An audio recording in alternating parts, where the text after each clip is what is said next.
Welcome to Sri சமையல். இன்னைக்கு மொச்சையை வச்சு காரக்குழம்பு தான் செய்ய போகிறோம். வாங்க எப்படி செய்யறதுன்னு பார்க்கலாம். ஸ்டவ் ஆன் பண்ணி கடாய் வச்சுக்கோங்க. கடாய் நல்லா சூடாயிருக்கு. நல்லெண்ணெய் சேர்த்துக்கலாம். ஒரு 4 ஸ்பூன் அளவுக்கு நல்லெண்ணெய் சேர்த்துக்கலாம். 1 ஸ்பூன் கடுகு, 1 ஸ்பூன் வெந்தயம், கொஞ்சமாக கருவேப்பிலை, ஒரு 25 சின்ன வெங்காயம் எடுத்துக்கோங்க. ஒரு 15 பல்லு பூண்டு எடுத்துக்கோங்க.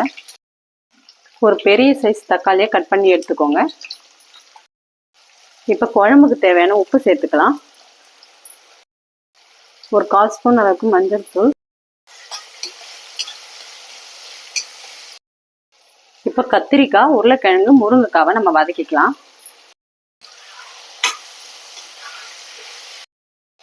இப்போ மொச்சையை நைட்டே ஊற வச்சு வேக வச்சு எடுத்து வச்சிருக்கேன். இப்போ இதை சேர்த்துக்கலாம்.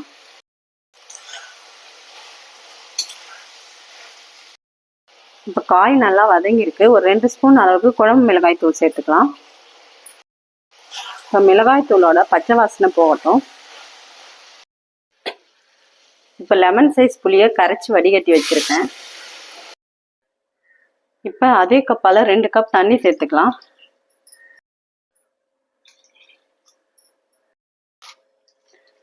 இப்போ குழம்பு நல்லா ஒரு 15 நிமிஷம் கொதிக்கட்டும்.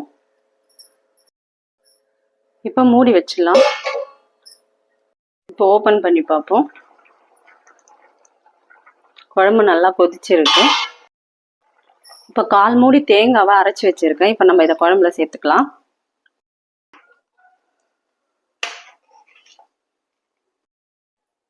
இப்போ தேங்காய் ஊற்றுனதுக்கப்புறம் ஒரு 5 நிமிஷம் கொதிக்கட்டும். அதிகமாக கொதிக்க தேவையில்லை. இப்போ மூடி வச்சிடலாம். இப்போ ஓப்பன் பண்ணி பார்ப்போம். சூப்பரான மொச்சைக்கொட்டை காரக்குழம்பு ரெடியாக இருக்கு பாருங்க. இது மாதிரி நீங்களும் உங்கள் வீட்டில் செஞ்சு பார்த்துட்டு எப்படி இருக்குன்னு கமெண்ட் பண்ணுங்கள். இந்த வீடியோ பிடிச்சிருந்தா லைக் பண்ணுங்கள், ஷேர் பண்ணுங்கள், சப்ஸ்கிரைப் பண்ணுங்கள்.